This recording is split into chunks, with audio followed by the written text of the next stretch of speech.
the Irish guy, and how forgettable are you? No, not you sitting behind the computer screen. No, you're a subscriber to this channel, so you're an utter legend. No, I'm talking about every Premier League club's one signing this season who has been more forgettable than any episode of Joey. Remember that awful Friends spin-off? What was that about? Just him begging Jennifer Aniston for cash? Well, lads, I'm gonna find each Premier League team's one signing this season who has been so forgettable. Honestly, lads, most of these players, I guarantee you're gonna have no idea they're even at these teams. By the way, lads, if you're new here, so close to 200,000 subscribers. That would be incredible. Hit that button, you absolute legends. Anyway, back into the video. Right, let's go. Arsenal, Jurrien Timber. Jurrien Timber might as well be a ghost. This young Dutch defender might as well be chilling with moaning Myrtle in the Arsenal toilets. If Arsenal do not win the league this season, the fans are going to be bemoaning this man's injury so much. I mean, in pre-season, they're going to be screaming his name so much, it's going to give the rest of us flashbacks to that awful Kesha song. This was a huge £34 million signing from Ajax. And don't get me wrong, okay?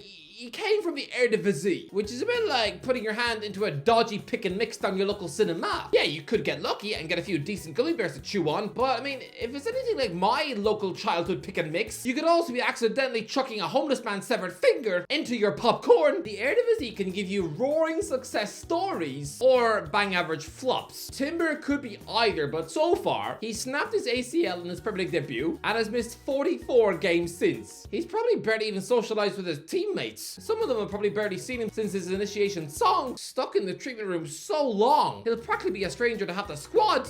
Poor JT. Aston Villa, Joe Gauci. Look, the way it was going, I could have chosen Clement Longley, who was largely ignored for about 6 months after joining on loan from Barcelona last summer, but to be fair, he has played over 20 times for Aston Villa. He's not exactly the biggest example of a forgotten turnip at Villa Park. Their supporters are well aware that they signed him last summer. So instead, I'm just going to go for Joe Gauci. Anyone know who he is? Anyone? I bet there's at least 30% of Aston Villa fans watching this video who have never heard of him ever. He's a 23-year-old Australian international goalkeeper who joined from Adelaide United on the 1st of February this year for just £1.3 million and has sat on the bench 6 times.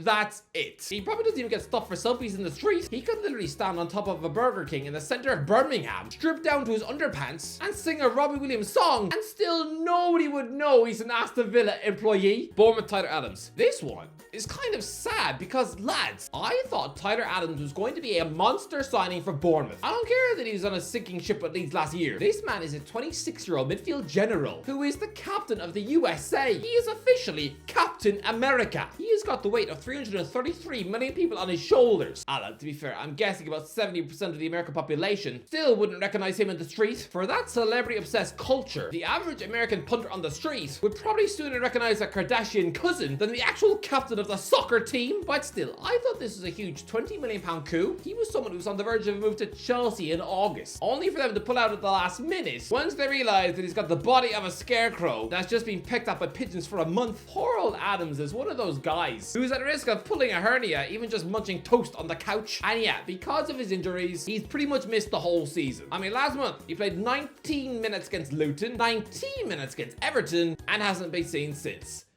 This is massively disappointing. Brentford, Sergio Reguilón. Okay, there haven't been too many completely forgettable Brentford signings this season, actually. But I just think, will Sergio Reguilón's stint on loan at Brentford really be remembered by anyone? I don't think so. I barely remember his loan spells at Atletico Madrid or Manchester United, so I doubt I'll remember this one either. Reguilón's career is rapidly falling off a cliff. He's going to be one of those people who in a couple of years, people won't remember anything he did after 2021. Ever since Jose Mourinho was sacked as Tottenham coach, ever since Jamie Redknapp screamed at Roy Keane to rate him on the telly, Reguilón has been meh. I almost feel like he and Kieran Tierney need to swap lives. Reguilón is a much better fit at Real Sociedad, while Tierney, he would seamlessly slot in at Brentford alongside fellow Scottish fullback Aaron Hickey.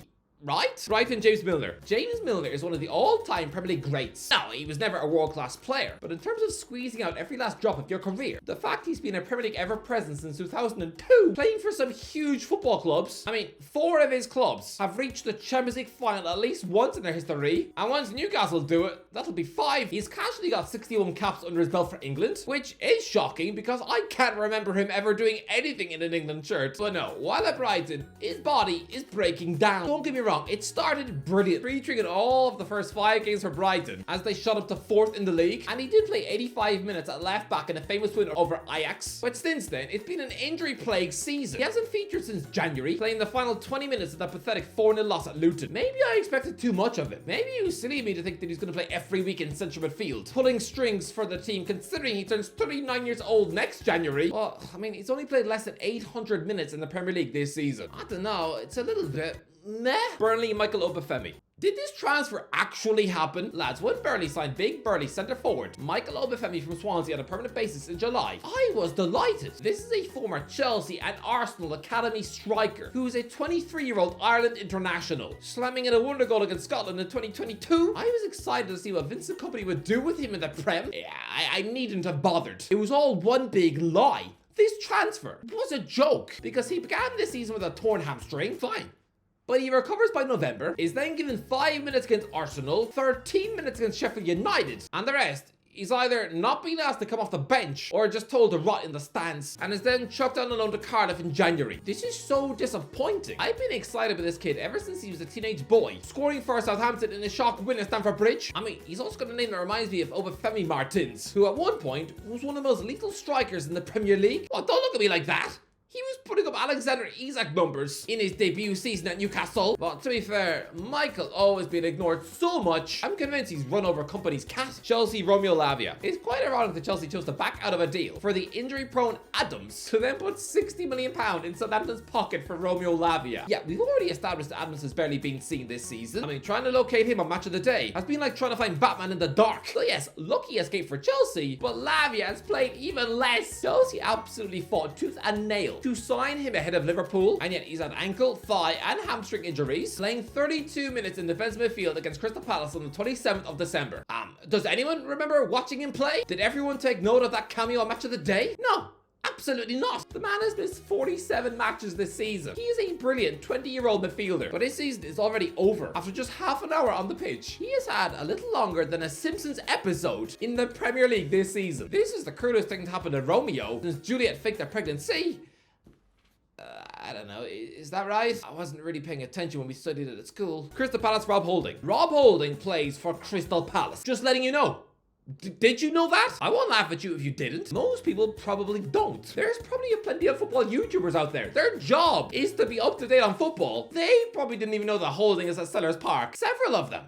But I don't blame them, because here he was, finally quitting Arsenal for Crystal Palace last summer. Broja was getting his hands on a seasoned 27-year-old centre-back for just £4 million. Yeah. He's played once in a 3-0 League Cup defeat at Old Trafford. That's it. 0 minutes in any other competition. Yes, he's been injured, but I don't really think that makes a difference. Because when he was fit, he didn't play. He spent 9 consecutive Premier League games on the bench and wasn't even asked to come on, not even once. He came to Palace to finally get some regular minutes on the pitch. I mean, lads, this is someone who played the full 90 minutes for Arsenal in 6 consecutive games last season in the spring title run, and even scoring at the Etihad. He played virtually every minute in the Europa League run, and yet he rocks up at Palace and has been anonymous. Weird. Everton, Youssef Chermiti. Okay, here we've got Youssef Chermiti, a teenage striker signed from Sporting Lisbon for £15 million. And yeah, predictably, barely played. To be fair, Sean Dyche has brought him on as a substitute 12 times, which sounds like a lot, but I mean, it's for like 2-minute cameos. All of his appearances only add up to 66 minutes on the pitch. He'd probably have preferred if you just given him that hour all in one match, instead of just 8-minute appearances where he barely touches the ball. He won't even have needed a shower after any of his Premier League appearances. Poor kid. Fulham, Armando Broja choosing to quit Chelsea for Fulham in January must be one of the biggest backfire decisions ever seen in the Prem. He was playing more games at Stamford Bridge, and he's now getting for their West London cousins. He was starting games up front for Chelsea, regularly getting at least an hour under his belt in games. He goes to Fulham to get even more minutes, sacrificing a cup final with Chelsea, and no, he was initially given 15-minute cameos to ease himself in, then misses a game against Aston Villa because he had a cold. Really? A cold? You were missing a Premier League match because you've got sniffles in your nose? Lads, I don't care if I was sneezing 40 times a day. I don't care if phlegm was dripping out of my eyeballs. I would play through the flu if it meant I was getting on a Premier League pitch. I could have chicken pox from head to toe. Yeah, I'm still running out onto that pitch, even if I've eaten nothing but soup for a month. Anyway, because Rodrigo Muniz has turned into a goal-scoring beast, it means that in the warm-up to Euro 2024, Broja who is Albania's talisman striker, is now getting less than 10-minute cameos, given just 1 minute against West Ham at the weekend. He's been at Fulham since transfer deadline day and has played 53 minutes in the league. That is 3 months worth of work. 53 minutes. He played more minutes than that alone in his final game for Chelsea against Fulham in December. Wow. Awful decision to join. Liverpool, Ryan Gravenberch. Look, Liverpool haven't really signed anyone who has been forgotten about. Every one of their signings has been given a decent amount of minutes on the pitch. If I had to pick one, maybe Ryan Gravenberch, a highly rated young midfielder at Ajax. He moved to Bayern Munich a couple of years ago, and yeah, he's supposed to be a top player. I mean, he reportedly cost Liverpool 40 million euros, and he's played a grand total of 904 minutes in the league, 349 minutes in the Europa League, 247 minutes in the League Cup, and 121 minutes in the FA Cup. He scored 3 goals and has 2 assists. So it's not terrible. It's not completely forgettable, but if I had to choose one, then yes, his season is absolutely the least memorable. Memorable. I don't know why I couldn't speak, but yeah, he's been fine. Luton, Tim Krul. Lads, it is quite nutty to see a former wonderkid megastar like Ross Barkley at little old Luton Town. But don't forget, Albert Sambi Lakonga had similar hype when he joined Arsenal at 19 for £17 million. So it was a coup for Luton to land a full Belgium international midfielder on loan. I mean, he's a former wonderkid. Once chucked into the same bracket of Anderlecht wonderkid as Jeremy Doku. But he's only played 12 times, so he is a shout, but no. In terms of truly forgettable signings that this team has made, I'm telling you now, in 3 years' time, nobody is going to remember that Tim Krul was ever at Luton. This fella fell out of cultural relevance ever since saving penalties in a World Cup quarter-final 10 years ago. A former Newcastle rock star goalkeeper. Nobody is ever going to realize this man has Ajax, Brighton and Luton on his CV because he never made a league appearance for any of them. His career has fallen off a cliff. 0 minutes in the league this season. He was given a couple of games in the Cups where he won't have enjoyed picking the ball out of his own net 6 times against Man City, with Haaland scoring 5. But yeah, what a completely forgettable Luton stint. Man City, Matheus Nunes. Look, Matheus Nunes isn't as forgotten as some of these, but still, for a man of his prestigious talents, don't get it wrong, he is a better player than Kalvin Phillips. There is a lot more to his game. He is a quality Portuguese international midfielder who's probably almost on par with someone like Ruben Neves. And yet, ever since a £50 million switch from Wolves, he's just been given Phillips-esque minutes, only completing the full 90 minutes 5 times in a City shirt, 2 of them being against Luton Town. He's done okay. He's had minutes. But come on, there's been way too many times where he sat on the bench the entire match. People used to rave about this guy when at Sporting Lisbon and Wolves. He was earmarked for a big money switch to Liverpool, but now nobody talks about Nunes. Nobody.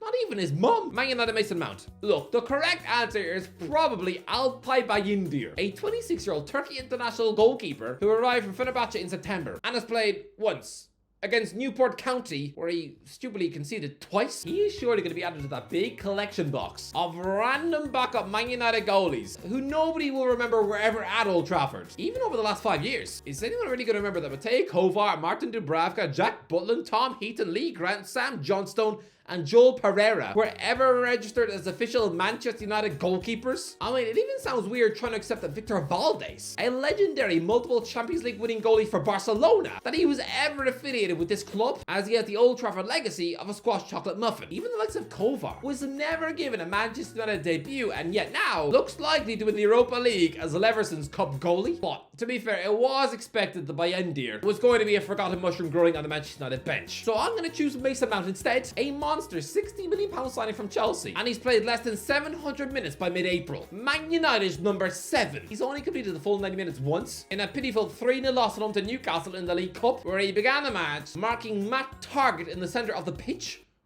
Weird. He has started just 5 Premier League games. He had a calf injury which ruled him out for months. He's only played a grand total of 32 minutes of Premier League football since early November. Yes, he scored in the last minute at Brentford. That is his only highlight. And even then, it's not exactly DVD worthy. When Man United didn't even see out the win, he's been anonymous. I remember Bastian Schweinsteiger contributing more to Man United than Mount, and he was a washed-up stock puppet. Newcastle Central Tonali. Look, there are 2 major contenders for this slot, because up until Newcastle's injury list got even worse this month, Lewis Hall Hall, an up-and-coming Chelsea left-back who was given plenty of minutes at Stamford Bridge under Graham Potter last season. He joins his boyhood club Newcastle on loan and doesn't play. Apart from one half of football against Bournemouth in November, the rest of his time in the Premier League had been between 4 and 16-minute cameos. Eddie Howe is ignoring him so much, it got to a step where it was just strange. But to be fair, he's been getting minutes recently, just starting against Everton and Fulham this month. So really, the answer is Sandro Tonali. People are forgetting that Newcastle have an absolutely elite £60 million superstar in midfield. Don't forget his goal-scoring man of the match debut against Aston Villa this season. He is an absolute rock star. He has been banned since October, so everybody has forgotten about him. But trust me,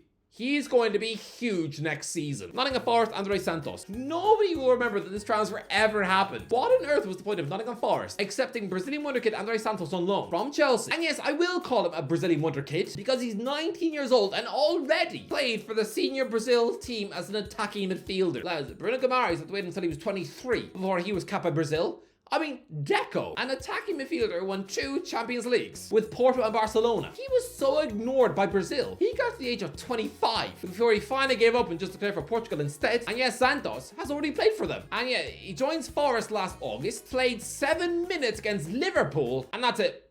He then had his loan cancelled, and he's instead playing every week under Patrick Vieira at Strasbourg. Weird. Sheffield United, Tom Davies. Remember when Tom Davies was seen as the future of Everton? Another Goodison Park wonder kid? Yeah.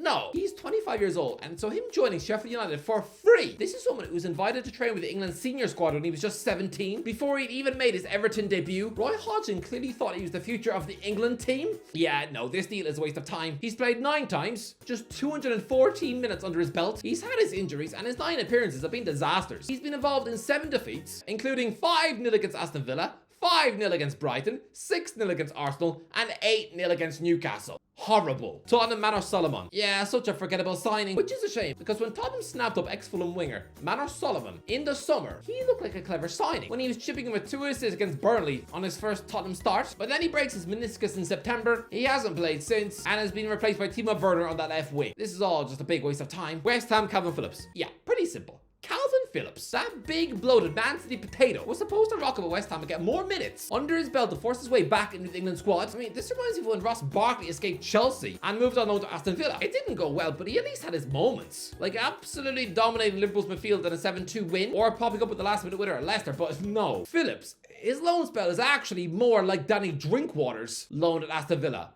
It's been a nightmare. He can't get in the starting 11, or even now, can't even make it off the bench after giving away 2 penalties. It's a complete and utter disaster. Wolves, Noah Lamina. Yeah, Wolves signed Mario Lamina's kid brother on loan from PSG in January, and he hasn't played. Why not? He just spent 10 years in PSG's academy. Yes, he's moved to Monaco, who might just be seen as a favour to keep his big bro happy. But come on, he's still PSG quality. Get him on the pitch. Anyway, that's the video. Let me know what do you think. Let me know in the comments section. What do you think? Who has been your most forgettable signing? Let me know in the comment section below. If you enjoyed the video, don't forget to give a like, share, subscribe as always. I'll talk to you in a while.